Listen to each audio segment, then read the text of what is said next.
minta waktunya. Saya dapat tugas dari pendidikan guru penggerak, program pendidikan guru penggerak untuk mewawancarai kepala sekolah saya dan beberapa kepala sekolah tetangga. Di sini Pak Yudi sebagai kepala sekolah di sekolahan kita ya, sekolah induk kita SMP TB Bogor. Saya akan mengajukan 8 pertanyaan. Nanti silakan Pak Yudi menjawabnya dengan senyaman mungkin. Yang pertama, apakah selama ini, bagaimana selama ini Pak Yudi mengidentifikasi kasus-kasus yang merupakan dilema etika atau rujukan moral? Cara saya mengidentifikasi suatu kasus dilema etika dan rujukan moral adalah dengan menganalisisnya.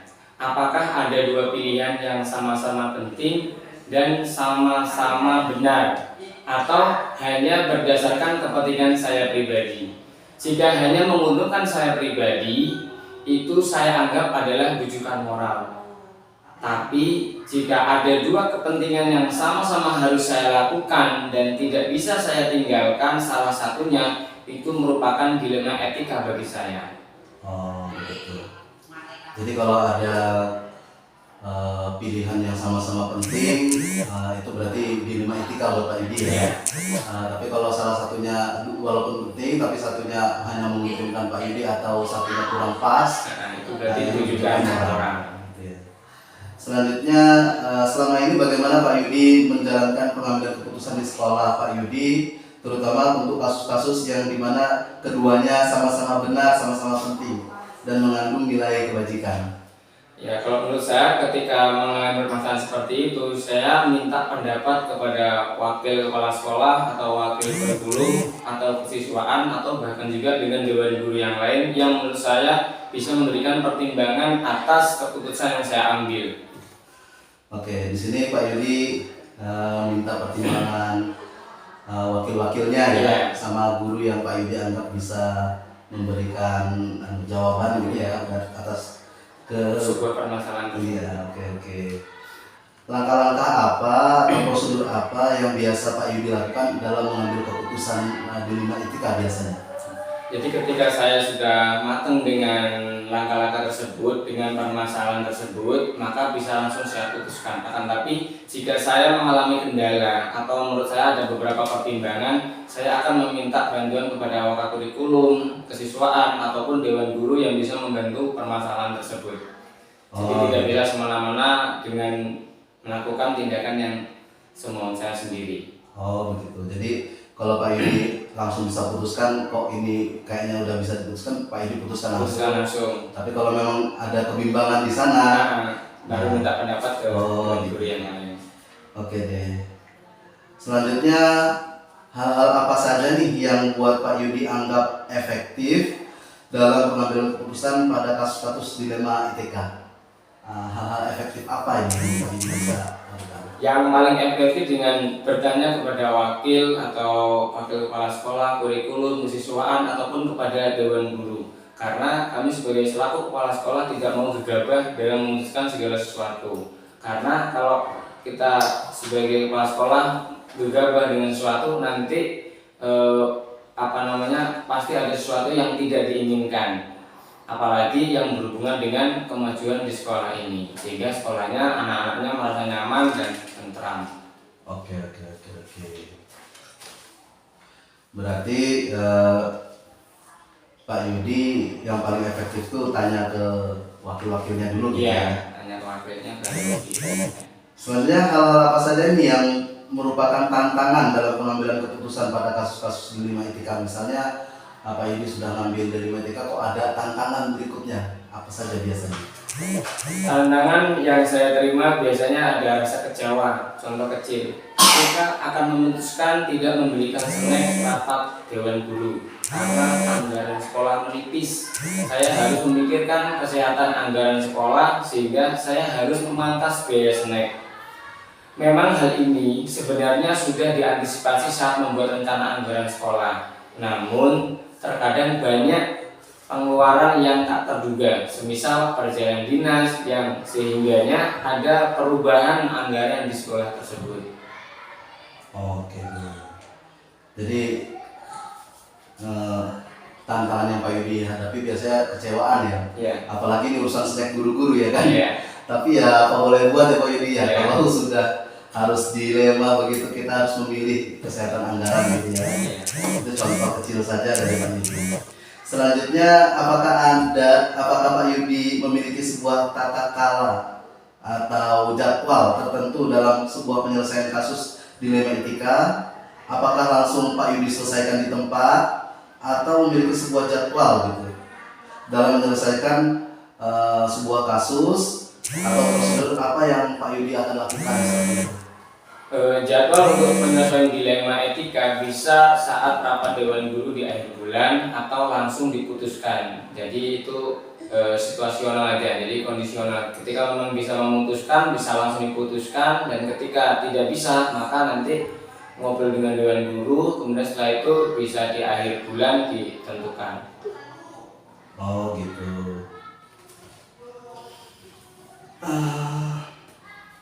Ini ada 2 pertanyaan lagi nih Pak Yudi ya. Minta waktunya benar nih. Iya. Ini pertanyaan nomor 7. Adakah seseorang atau faktor-faktor apa yang selama ini mempermudah atau membantu Pak Yudi dalam mengambil keputusan dalam kasus-kasus dilema etika? Ya, seperti yang saya jelaskan di awal, yang biasanya minta pertimbangan kepada wakil kurikulum, wakil kepala sekolah, guru, dan lain sebagainya. Selanjutnya, ketika rapat, terkadang ada pertimbangan-pertimbangan yang muncul terkait permasalahan siswa. Saya bersama semua Dewan Guru mencari solusi terhadap dilema etika yang ada. Oke deh. Terakhir nih Pak Yudi, dari semua hal yang telah disampaikan oleh Pak Yudi tadi dari awal, pembelajaran apa nih yang Pak Yudi bisa petik dari pengalaman pengambilan dilema etika? Keputusan kita bukan yang terbaik untuk semua orang, namun setidaknya saya sudah berusaha memberikan yang terbaik untuk semua murid. Jadi intinya ketika ada sebuah permasalahan, saya bisa menyelesaikan sendiri, maka langsung saya putuskan. Tapi ketika saya mengalami keraguan, membutuhkan pertimbangan, saya akan membutuhkan beberapa Dewan Guru, wakil guru maupun orang yang bisa memberikan permasalahan tersebut, sehingga saya tidak gegabah dalam menyelesaikan sebuah permasalahan, sehingga di sekolah itu bisa berjalan dengan lancar dan baik, dan anak-anak pun akan nyaman belajar di sekolah tersebut. Siap. Terima kasih Pak Yudi Ya, atas waktunya. Ya.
Assalamualaikum Pak Ilu, selamat siang.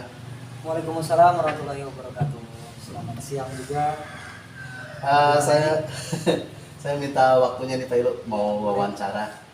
Ini saya kan dapat tugas dari program pendidikan guru penggerak Angkatan 5 Kabupaten Tulang Bawang.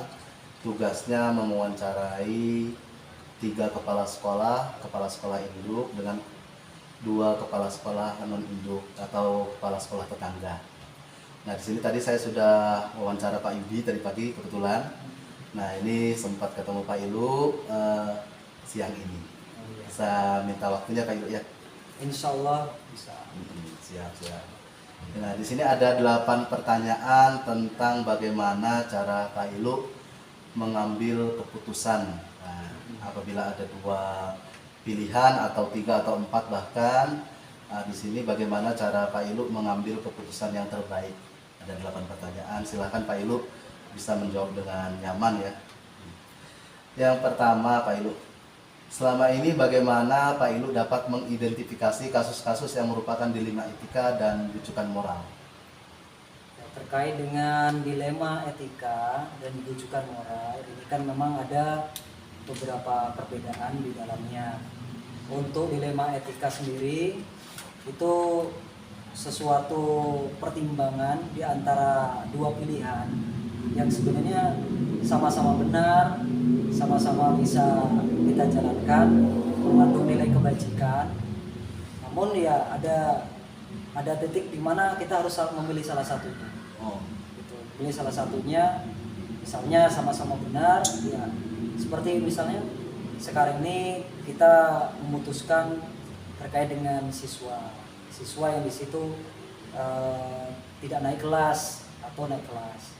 Mungkin di situ ada pertimbangan di antara satu guru, pertimbangan bahwa ini seharusnya naik kelas karena secara moral, secara etika dia punya.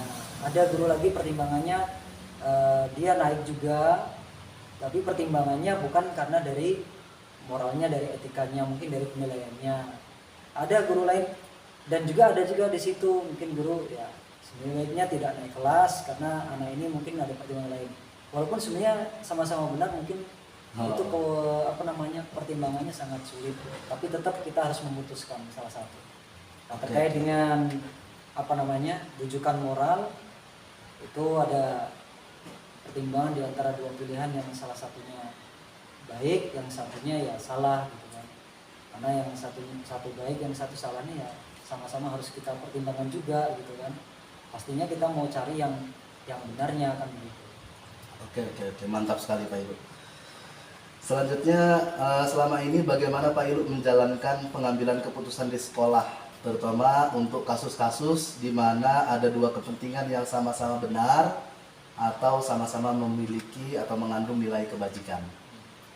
Sebenarnya untuk pengambilan keputusan terkait dengan keputusan-keputusan yang sama-sama benarnya, memiliki nilai kebajikan yang baik, sebenarnya tidak ada bedanya ya. Artinya kita mau salah satu saja kita putuskan pun nggak masalah. Tapi pastinya saya akan mengambil keputusan dengan bisa jadi saya secara langsung atau kadang ya saya minta tanggapan dari wakil-wakil saya gitu kan, wakil dari kurikulum, sarkas, terus kesiswaan, termasuk mungkin dewan guru juga untuk pertimbangannya. Oh gitu. Oke.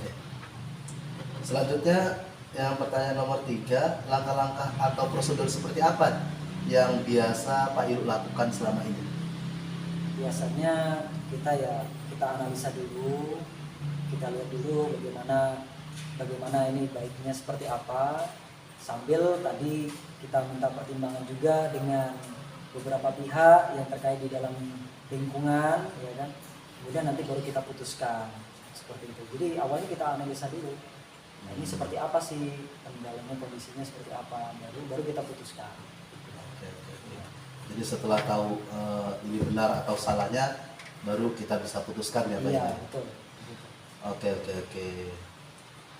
Hal-hal apa saja yang selama ini Pak Ilu anggap efektif dalam pengambilan keputusan pada kasus-kasus dilema etika?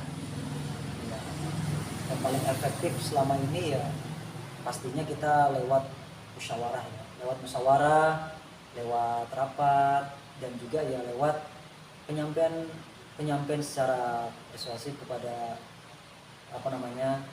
anak yang memang atau mungkin di situ pihak yang di situ melakukan, sehingga kita juga pasti butuh pertimbangan-pertimbangan dari wakil-wakil kita juga gitu. Nggak bisa kita mutusin sendiri, nggak bisa. Walaupun sebenarnya kita punya hak di situ, tapi tetap kita juga pastinya musyawarah, mufakat itu yang kita kedepankan. Itu yang paling efektif ya. Jadi meminimalisir ya. Meminimalisir.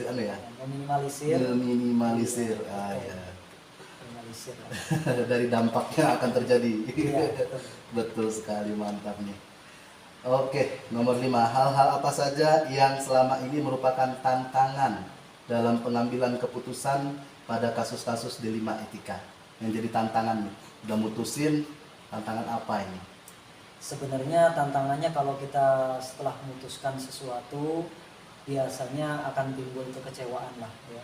Pasti adalah yang nggak dipilih ya, yang nggak dipilih gitu kan. Walaupun di sini misalnya sama-sama benar, ternyata kita harus memilih salah satunya, pasti ada timbul kekecewaan. Tapi karena ini untuk kemaslahatan semuanya, kebaikan semuanya, maka kita harus putuskan. Salah satu contohnya kalau kita pas posisi lagi sedang ada kegiatan rapat di sekolah, sedangkan pada saat yang bersamaan ternyata kita dapat juga undangan rapat yang lebih tinggi seperti di MKKS. Maka mau nggak mau saya harus mendatangi ke rapat yang MKKS tersebut. Sehingganya mau tidak mau saya memberikan mandat dengan wakil saya yang di sekolah. Cuma kan mungkin beberapa guru ya mungkin agak sedikit kecewa loh, kenapa kok nggak di sini. Tapi kan karena ini kepentingannya juga untuk bersama, jadi kita mau nggak mau kita ambil keputusan yang lebih baik lah. Siap. Selanjutnya pertanyaan ke-6, apakah Pak Ilu memiliki sebuah tata kala atau jadwal tertentu dalam sebuah penyelesaian kasus dilema etika? Ada jadwalnya enggak? Apakah langsung diputuskan di tempat saat itu atau ada jadwalnya untuk menyelesaikan bentuk dari pilihan-pilihan atau prosedur seperti apa yang Pak Ilu jalankan selama ini? Untuk terkait dengan jadwal keputusan kasus-kasus atau mungkin permasalahan terkait dilema etika, kita sebenarnya sudah ada jadwalnya ya, penjadwalannya sudah ada terkait dengan keputusan itu.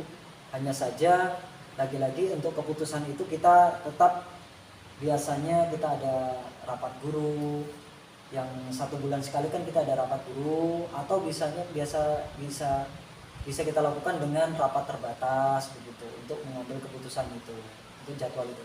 Memang tidak setiap hari, tapi kita rutin lakukan dalam sebulan itu sekali 2 kali itu selalu untuk keputusan-keputusan pilihan tersebut. Oke. Selanjutnya nomor 7, adakah seseorang atau faktor-faktor tertentu, faktor-faktor apa yang selama ini mempermudah atau membantu Pak Ilu dalam mengambil keputusan dalam kasus-kasus dilema etika? Ya, sebenarnya seperti apa yang saya sampaikan di awal tadi, untuk keputusan-keputusan ini tetap lagi-lagi saya biasanya ya tetap mengajak wakil-wakil saya, wakil kepala sekolah, mengajak guru untuk berdiskusi, untuk merapatkan hal ini gitu kan, dengan permasalahan-permasalahan yang muncul. Jadi tidak saya langsung secara pribadi, walaupun ada kadangkala satu waktu memang saya harus putuskan secara langsung. Itu ya seperti itu. Jadi tetap saya mengikuti ya hasil dari rapat-rapat guru atau pertimbangan-pertimbangan dari dewan guru, karena saya rasa pastinya ada solusi juga yang muncul lah dari mereka untuk saya bisa untuk mempertimbangkan keputusan ini. Oke, mantap sekali. Terakhir nih Pak Ilu, nomor 8. Kita kan saya sudah mengajukan pertanyaan dari 1 nomor 7 nih. Dari semua hal yang telah disampaikan Pak Ilu tadi, pembelajaran apa saja yang Pak Ilu bisa petik dari pengalaman dalam mengambil keputusan dilema etika? Ya, keputusan ini sebenarnya ya mungkin sudah baik menurut saya, walaupun sebenarnya bisa jadi ini keputusan yang belum tentu masuk sempurna gitu kan. Kalau sempurna, karena mungkin pasti ada banyak yang kecewa, atau mungkin ada juga yang sudah cukup bagus begitu kan.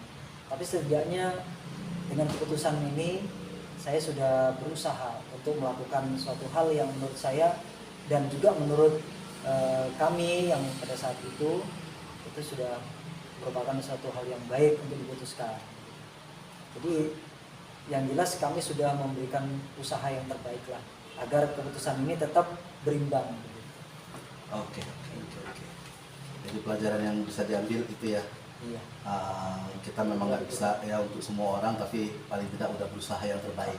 Karena memang dilema etika ini ya, terkait dengan kita harus memilih, yaitu semua tergantung masing-masing kita, dan juga sedangkan kita ini kan seperti di sekolah itu kan ada keluarga, sebenarnya perlu butuh kita saling komunikasi agar nanti sama-sama selesai dari apa yang disampaikan ini bisa ada solusi yang terbaik lah. Oke deh. Alhamdulillah, jazakallah khairan. Amin. Ya, sama-sama. Oke. Dadah. Siap. Terima kasih.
Pak, Assalamualaikum warahmatullahi wabarakatuh.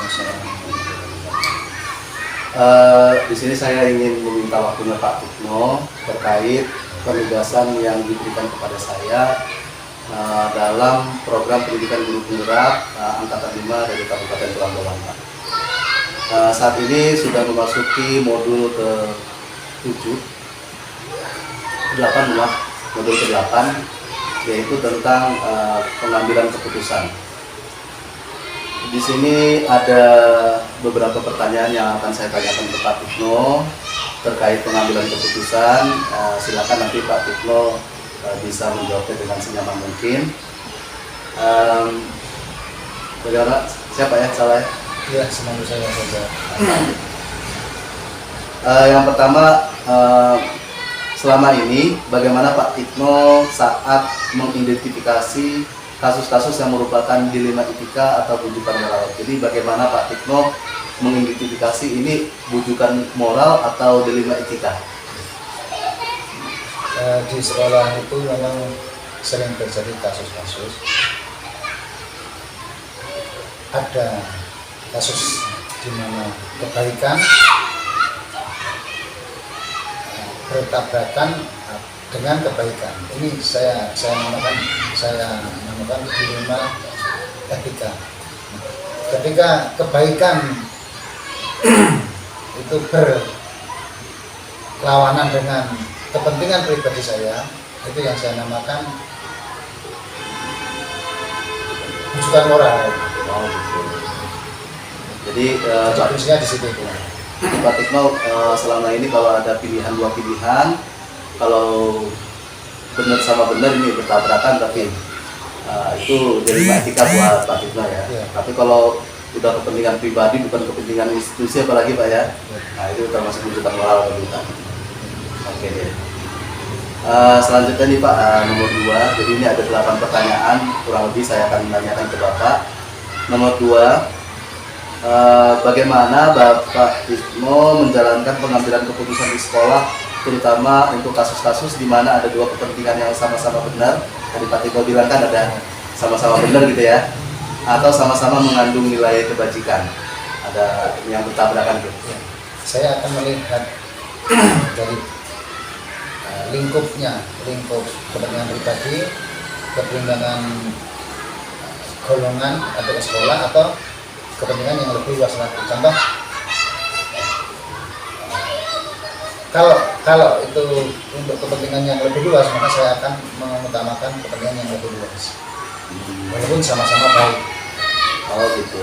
Jadi dua kepentingan yang sama-sama benar, Bapak akan memilih yang lebih luas Ya, lingkupnya. kepentingan golongan yang lebih besar daripada golongan pribadi atau golongan yang lebih kecil.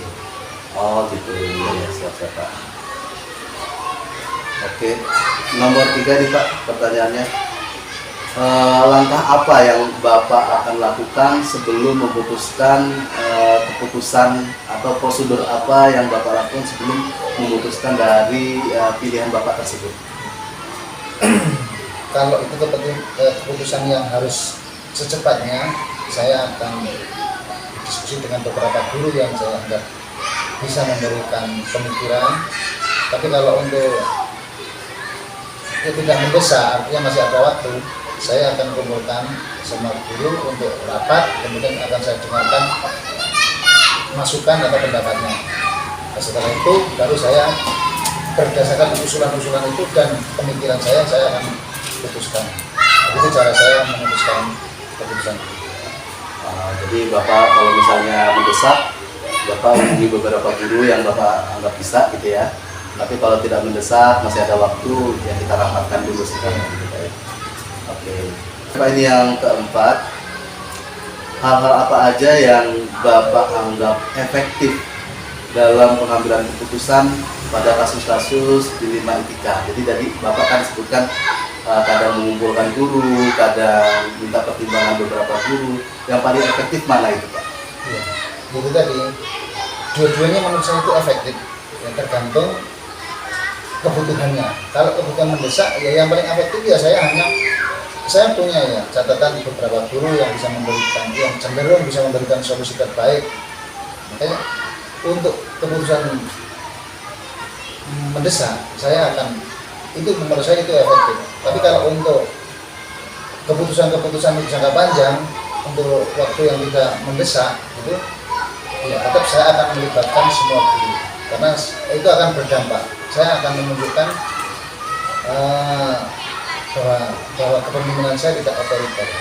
Oke. Jadi efektivitasnya itu tergantung dari kondisinya. Kondisi mendesak atau tidak mendesak. Selanjutnya hal-hal apa saja nih Pak setelah Bapak mengambil keputusan yang menjadi tantangan dalam kasus-kasus dilema etika, menjadi tantangan? Biasanya kan kalau kita ngambil keputusan ada tantangannya. Iya, betul.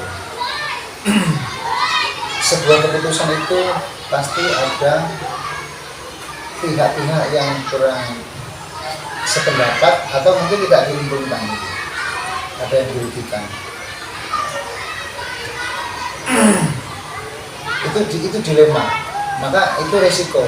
Maka apapun resikonya, kalau sudah melalui pertimbangan yang matang, tetap saya putuskan. Dan itu resiko, pasti ada pihak-pihak yang tidak diinginkan atau tidak disampaikan keputusan saya. Tapi saya tetap harus ambil keputusan. Bisa diceritakan Pak contohnya apa itu? Ketika penerimaan guru honor, ada beberapa pendaftar yang datang melamar di tempat saya, maka saya akan uji. Walaupun ada beberapa penilaian yang sifatnya subjektif, ya, kalau objektif mereka pasti tidak bisa membantah, tapi ada penilaian yang bersifat subjektif, dia pasti akan mempertimbangkan ini. Nah, kadang-kadang pendaftar itu ada, baik itu dari tokoh masyarakat atau bahkan guru sendiri, ada hubungan kekerabatan. Nah di sini nih, jadi saya memang harus memutuskan. Nggak mungkin dua-duanya atau tiga-tiganya saya rekrut karena saya hanya guru satu.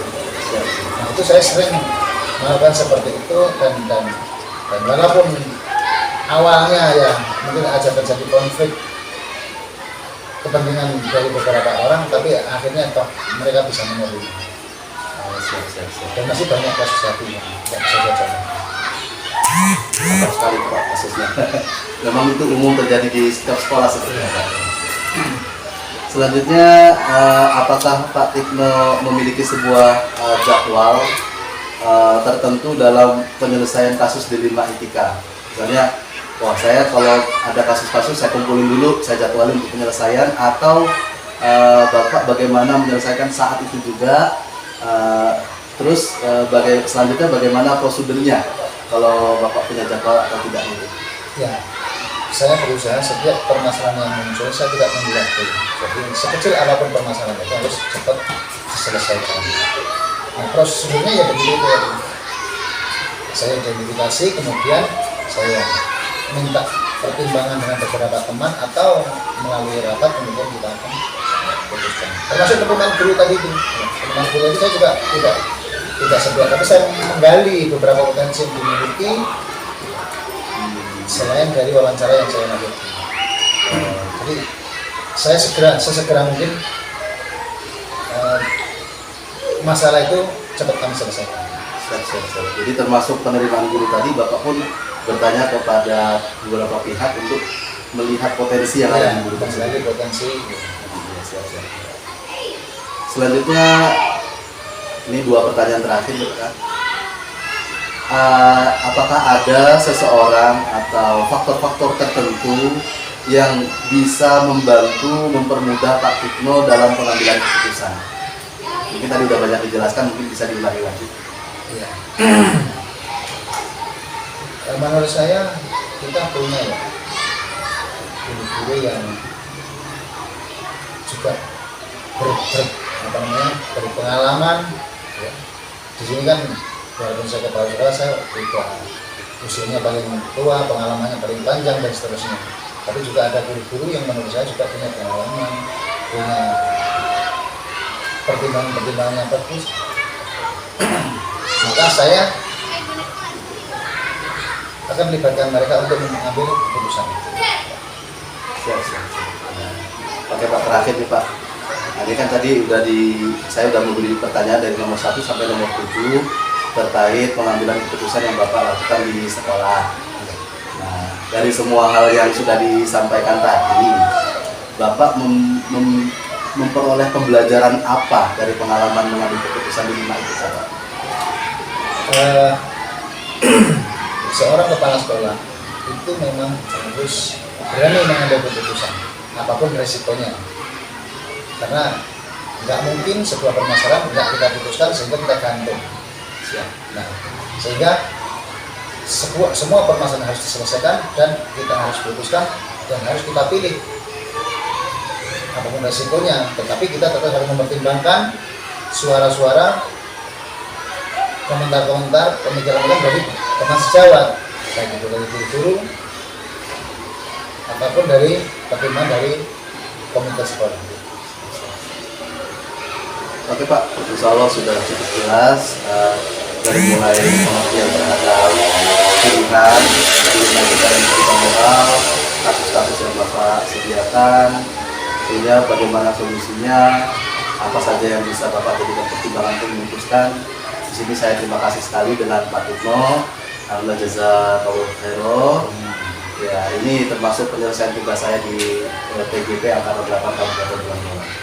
Ya, mungkin pada kesempatan berikutnya saya bisa berkunjung lagi ke sini bertemu dengan Pak Tutno. Ya Pak, jazakallahu khairan Pak. Amin. Assalamualaikum warahmatullahi wabarakatuh.